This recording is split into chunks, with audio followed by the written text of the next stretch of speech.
Today we read from the prophet Jeremiah, chapter 13, verses 1 to 11. Jeremiah, like other prophets, sometimes acted out his message like an acted parable or a visible demonstration. It helped bring the message home, whether to himself or to other people. And the loincloth is an example of that. It seems such a strange story. The point was that he wore it initially without the fabric being pre-shrunk.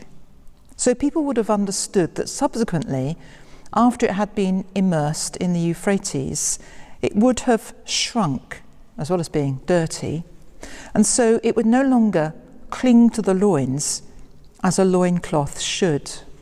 It would not fit.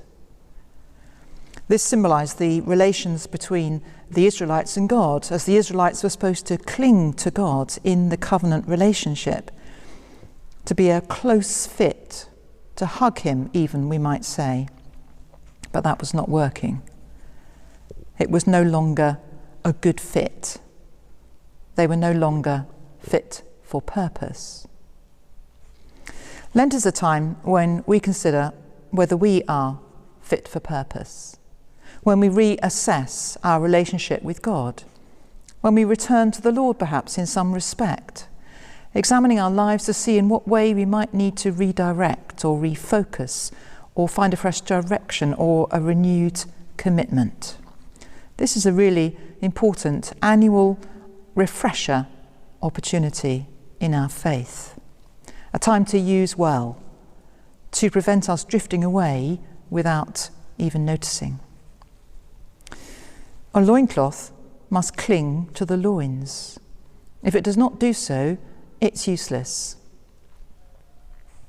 The background to Jeremiah's tragic story was the 6th century BCE, when Judah and Jerusalem were threatened by their enemy Babylon and when they were destroyed and the people were taken into exile. Jeremiah ended his own life in Egypt against his will, having warned all along against rebellion and having foreseen the disaster, but no one was listening. As a result, the covenant people were estranged from their temple and their city and removed into exile in foreign lands. This was the greatest disaster that had befallen them for centuries. They were estranged from their God as well, since a defeat of this kind inevitably would have been seen as a triumph of foreign gods. So we read laments like Psalm 137. How can we sing the Lord's song in a strange land? If I forget you, O Jerusalem, may my right hand wither, may my tongue cleave to the roof of my mouth. They were separated and exiled and estranged from God.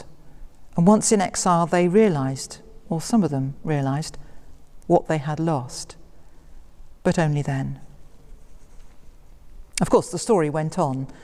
You may know the part of the story gloriously set to music in Belshazzar's Feast by William Walton, when Babylon fell to the Persians, who allowed the Jews to return to Jerusalem and rebuild.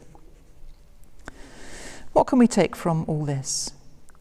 Well, if nothing else, let's remember the image of the loincloth, the idea of clinging, hugging, to remind us of how our connection with God, with Christ, should be.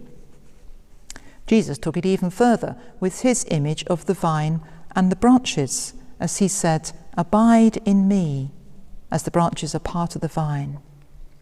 "Abide in me and I in you," he said. "Those who abide in me and I in them will bear much fruit. But apart from me, separated from me, you can do nothing."